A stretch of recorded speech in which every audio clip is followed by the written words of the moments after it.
हिंदू धर्म में मृत व्यक्ति की आत्मा की शांति के लिए पिंडदान किया जाता है। पितृपक्ष के दौरान पितरों को तर्पण भी इसलिए दिया जाता है ताकि उनकी आत्मा को शांति मिले और उनकी गति हो सके। कहते हैं कि एक बार जो व्यक्ति गया जाकर पिंडदान कर देता है उसे फिर कभी पितृपक्ष के दौरान श्राद्ध या पिंडदान करने की आवश्यकता नहीं पड़ती है।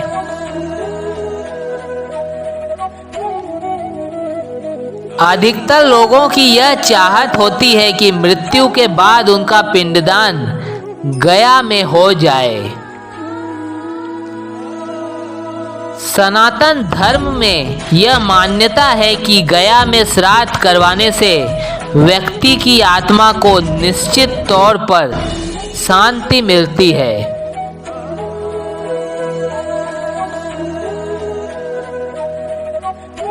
इसलिए ही इस तीर्थ को बहुत श्रद्धा और विश्वास के साथ गया जी कहा जाता है।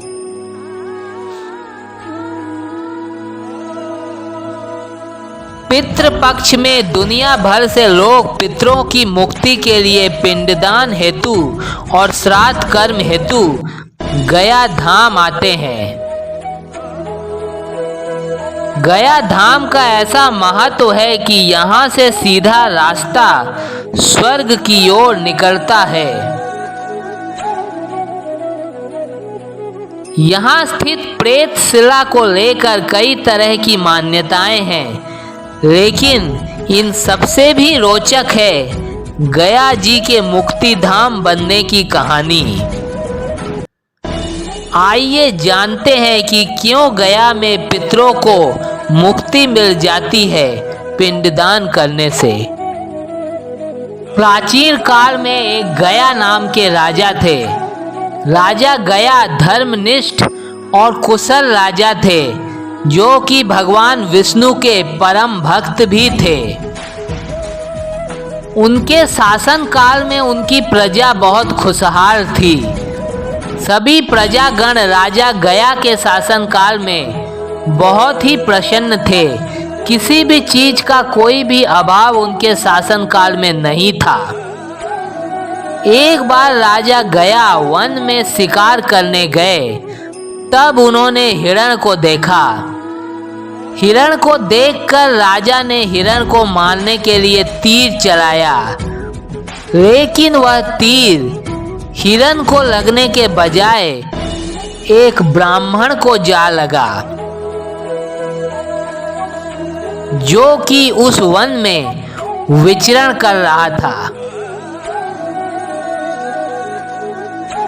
तब उस ब्राह्मण ने राजा गया को श्राप दिया कि तुम एक राजा हो, लेकिन कार्य तुमने असुरों वाला किया है, राक्षसों वाला किया है।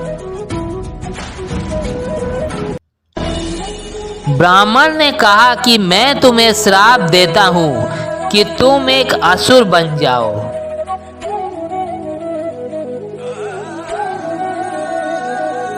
राजा गया ने ब्राह्मण से बहुत क्षमा मांगी।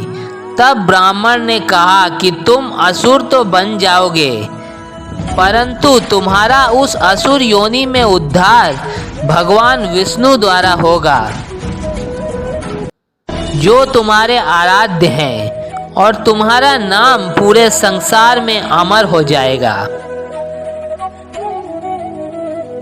श्राप मिलते ही राजा का शरीर 5 कोस तक फैल गया।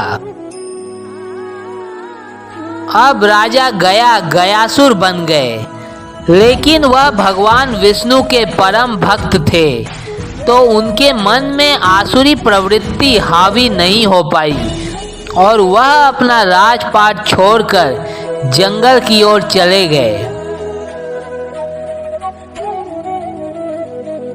कथा के अनुसार गयासुर ने जंगल में तपस्या की और ब्रह्मा जी को प्रसन्न करके उनसे वरदान प्राप्त किया कि उसके दर्शन मात्र से ही पापी से पापी लोगों का भी उद्धार हो जाए।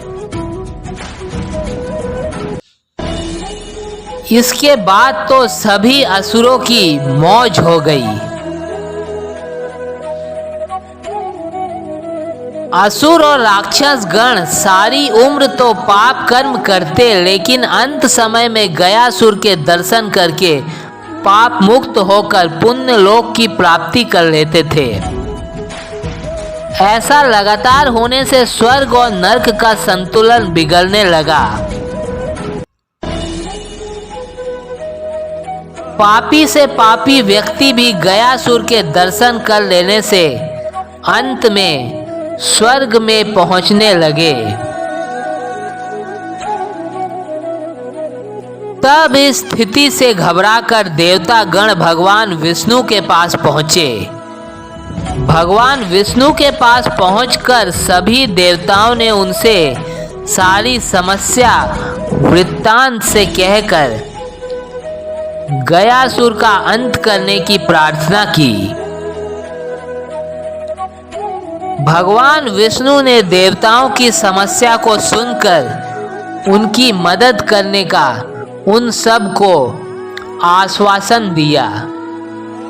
देवताओं की समस्या और स्वर्ग नरक के बिगड़ते संतुलन को देखकर भगवान विष्णु गयासुर के पास पहुंचे और कहा कि मुझे एक यज्ञ करना है और उसके लिए मुझे कोई पवित्र स्थान बताओ। अपने आराध्य भगवान विष्णु को स्वयं अपने पास आया हुआ देखकर गयासुर अत्यंत प्रसन्न हो गया, मानो कि कुआं स्वयं प्यासे के पास पहुंच गया हो। प्रसन्न होकर तब गयासुर ने कहा कि हे प्रभु, जिस व्यक्ति के दर्शन मात्र से ही पापी से पापी लोग मुक्त हो जाते हैं, तो उससे अधिक पवित्र स्थान इस पूरे संसार में ब्रह्मांड में कौन सा होगा। प्रभु आप मेरे ऊपर ही हवन करें। यह कहकर गयासुर तुरंत जमीन पर लेट गया। तब भगवान विष्णु ने गयासुर के वक्षस्थल पर यज्ञ कुंड रखा।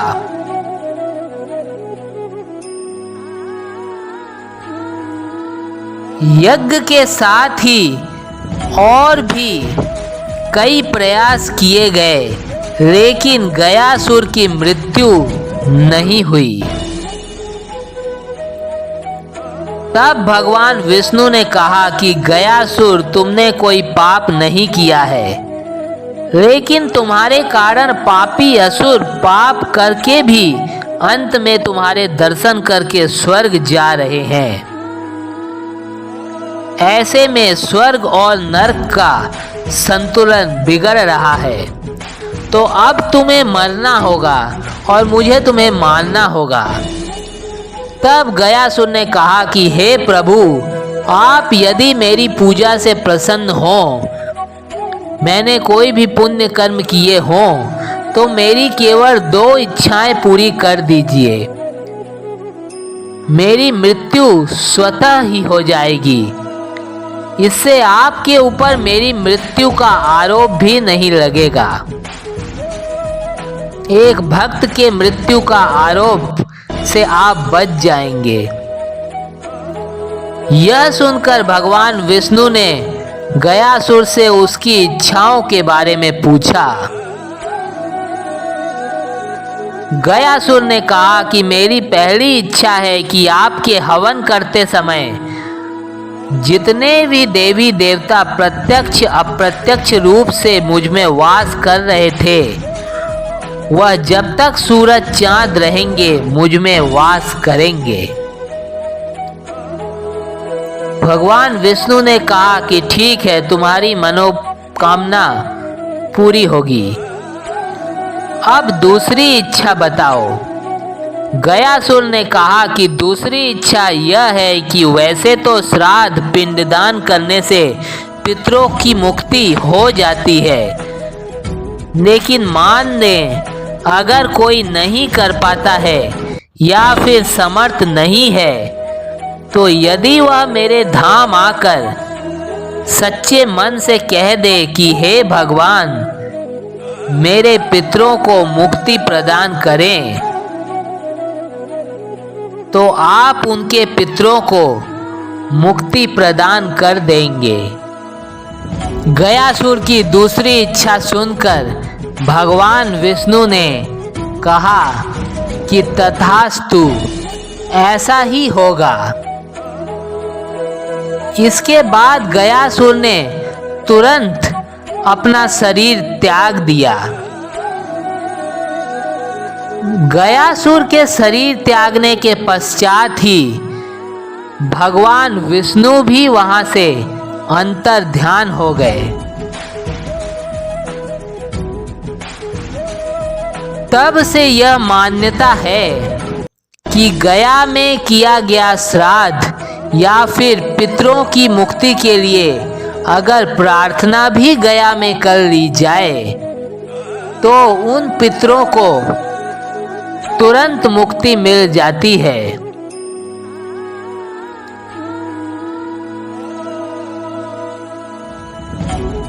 गया में ही एक प्रेतशिला भी स्थित है। यहाँ अकाल मृत्यु को प्राप्त पूर्वजों के श्राद्ध और पिंडदान का विशेष महत्व है।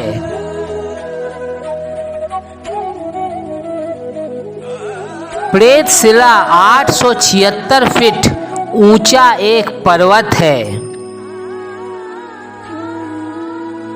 इसके पास ही एक वेदी है जिस पर भगवान विष्णु जी के चरण चिन्ह बने हुए हैं।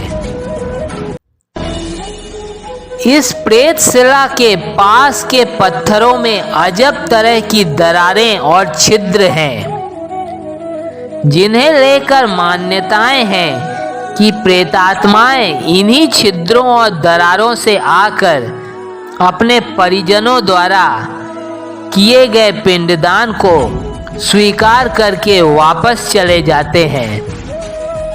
वहीं इस तीर्थ पवित्र गया धाम में भगवान विष्णु का एक मंदिर भी है जिसने विष्णुपदी मंदिर कहा जाता है।